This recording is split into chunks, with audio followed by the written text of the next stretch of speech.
כי בחינוך זה לא משנה מה אתה עושה, זה משנה במה אתה מונח.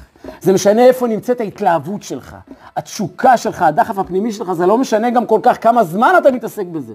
זה משנה איפה התנועת נפש שלך, לאן אתה נמשך. רב גדול אחד ניגש פעם לאחד מחברי הקהילה שלו, ושאל אותו, תגיד לי, יש לי משהו שמאוד מאוד מטריד אותי, מאוד מאוד מציק לי, איך זה יכול להיות? שאני רב כזה גדול, במונחים שלנו, ואני כל היום עסוק רק בקדושה, בשיעורי תורה, בחופות, בשחיתות, בבריתות מילה, מכין נערים לבר מצווה, כל היום עסוק בתורה, קדושה ותפילה, מנהיג את הקהילה, הילדים שלי לא הלכו בדרך שלי.